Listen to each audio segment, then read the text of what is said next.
So I'm the son of two survivors. My father was born in Poland, and he survived Auschwitz. And my mother was born in Bandung, Indonesia, and she was in a camp there by the Japanese. People would come over and visit, and they would like, why do you have a giant commercial refrigerator? We had two pantries from floor to ceiling, double closet doors, all full of food. Both of them had suffered from starvation in the war, and they were just not going to let go of that priceless commodity of food. I feel it's kind of my duty to add to my mother's story, bring her story to the forefront. In, I think, 1940, the Japanese invaded Indonesia. And then eventually they rounded up all the Europeans that lived there, and the Jews. One of our servants, we had lots of servants, and he actually took care of us. When they came to us, our house to go to the concentration camp, he was hanging on the truck, and he said, "No, not my children." And with the bayonet, they hit his hand, and he fell, and that's the last I saw of him.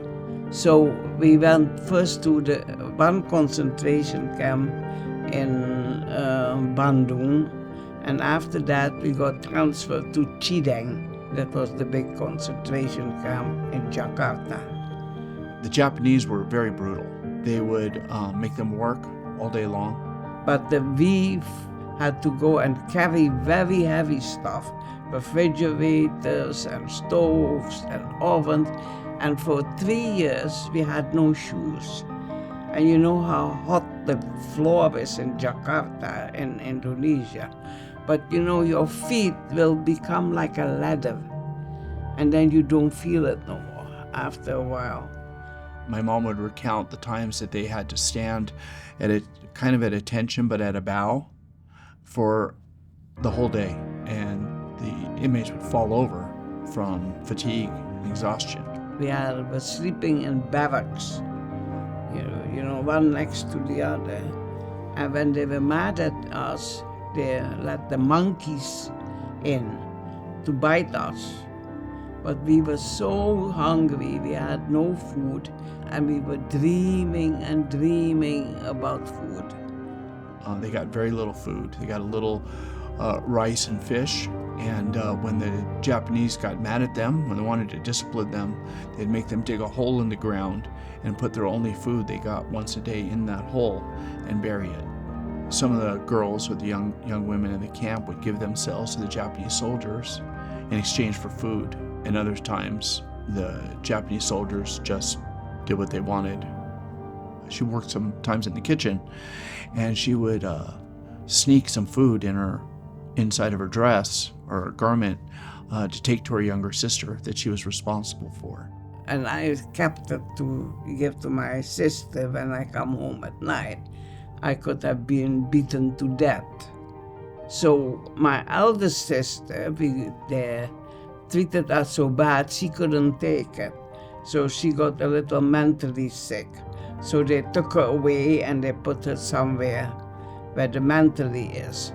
So after the 3 years, the Japanese surrendered, and she noticed a commotion going on in the camp, and everybody was running to the wall, trying to look through the bamboo of the army coming. It was Australian, and they ended up staying in Indonesia until she moved to the United States. I want to go only to America. That, because you bring me every Sunday to cowboy movies, California, here I come.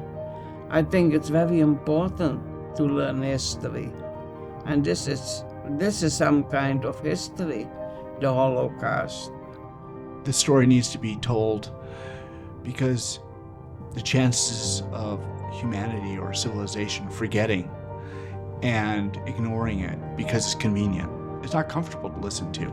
And with every generation that passes, the strength of the story, I think, diminishes. And then it just ends up resulting in pictures and some little blurb in a textbook somewhere. And that is very horrifying because this should have changed the course of humanity.